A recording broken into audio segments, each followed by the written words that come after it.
Oh boy, let's get ready. We're about to talk about the new Borat movie.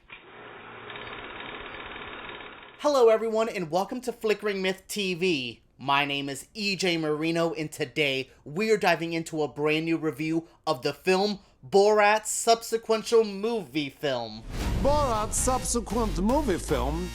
Okay, so diving into this new Borat is going to be very interesting because it's kind of a tale of two reviews. On one hand, I madly respect Sacha Baron Cohen for being such an outlandish troll. There is not many people in our industry. Hell, he makes me think of like old school Andy Kaufman type of just I am messing with everyone. I appreciate that. I respect that. Same thing with some of his characters he does. Like, he commits to the bit. When he is going in on something, he is going in, and there is no holding him back. He is there to be as shocking, as weird, as offensive as he wants to be. But that's my other problem. This Borat movie isn't as shocking, as offensive, as, oh my god, as I think the filmmakers think it is, and as some of the people hyping this up think it's going to be. Yes, he takes down, like, tries to do a takedown of Michael Pence, and, there's a lot of, like, Trump stuff, and there's a lot of, like, making fun of America, which is a lot of stuff that's been said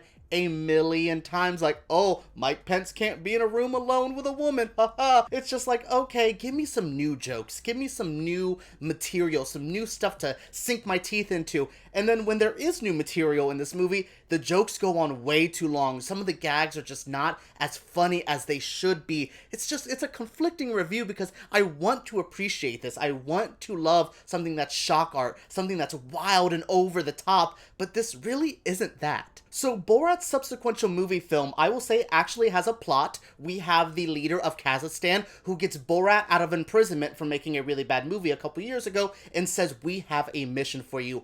All of the world leaders are becoming friends with Trump, but I am not. I need you to deliver a gift to him that's a monkey. Well, so actually, he needs to deliver it to Mike Pence because he has no way of connecting with Trump. So they think Pence is going to lead them to Trump, blah, blah, blah. Look, I didn't say the plot was great of this movie, but that's basically how it goes. So we see Borat and his daughter travel to America to try to figure out how to get a hold of Mike Pence, how to get there and give him this gift. It was supposed to be a monkey, but it turns out to be that Borat's daughter, she's going to be the gift. Isn't that funny? Yeah, no, there's just a lot of stuff, like, from the bare bones of the plot, I was just like, this is an idea. I get what they're trying to do, but it never goes that extra mile. I think it's because we live in a political satire right now. It's hard to make fun of something when everything feels like it's a damn joke already. So that's something I have with political humor right now, and that whole, like, let's, we're gonna say something real, and that's funny. It's just like, you just said something that everyone says on Twitter. You're giving me nothing new. And that's what I wanted from this movie. I wanted something to go a little bit over the top, a little bit crazier. I really liked Sacha Baron Cohen show that he had on Showtime a couple years ago, Who is America? I thought that was very interesting. The characters he pulled out, the people he talked to. There's a Bernie Sanders interview in that everyone has to see. Same thing with the one Dick Cheney. Those are really good. So I was hoping that would be here, but no, this just feels like the same been there, done that humor that was in the last Borat movie, and it's been like 14 years now or something, and it just truly hasn't evolved. We've evolved as viewers and as people living in a crazy political world, but this movie never did. You fist me. Now I fist you? There you What go. do you prefer? You fist me or I fist you? Same time. Fist each other. There you go. Now, there is some gags in this movie that I did enjoy. He's still doing that same thing where he's, like, going around messing with real-life people and all that stuff. That's interesting. There's a moment where he's sending a fax machine, and they're literally doing, like, sup, chillin', like, back and forth. And I thought that was good, and that joke goes on way too long. Like, the scene's, like, a couple minutes long, and I'm like, bro, let's chop this up. We get it. The joke is funny, but when you beat the joke into the ground, it just loses that luster. Same thing with, like, a hair cutting gag later on in the movie. I was just like, oh, this is funny. It's still going on.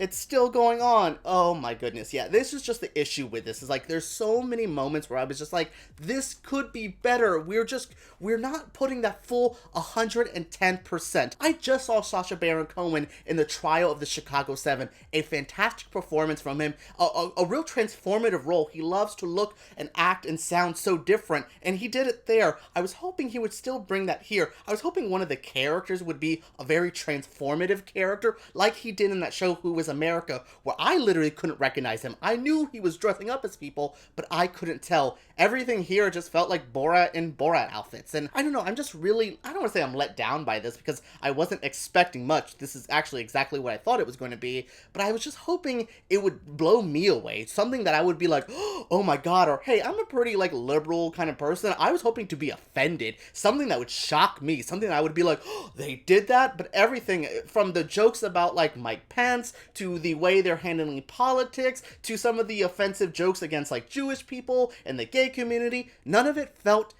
really that shocking or that offensive. It's just so, you know, if you're in that minority group, you've heard the same jokes over and over and over again. Like, give me something new, like, oh, they showed a penis in this movie. Oh my god, isn't that funny? It's like, bro, come on. Give me something more. Like, give me 3 penises. That might be shocking. Just one? Ugh. I don't know. This is what I want this movie to be more than what it is. Not a subsequential movie film. I want it to be a real big sequel. Give me a reason. Sure, the political landscape right now is pretty crazy, and the need for Sacha Baron Cohen is there. He just needs to do more work if he really wants to make a satire, a comedy, because right now, again, it is a crazy time. 2020 is the weirdest year ever. You're gonna have to do way more than just a mediocre Borat movie. So look, I'll be straight up with you. If you liked the first Borat movie, I would say try this out. You might get some enjoyment out of it. It's not a horribly made movie.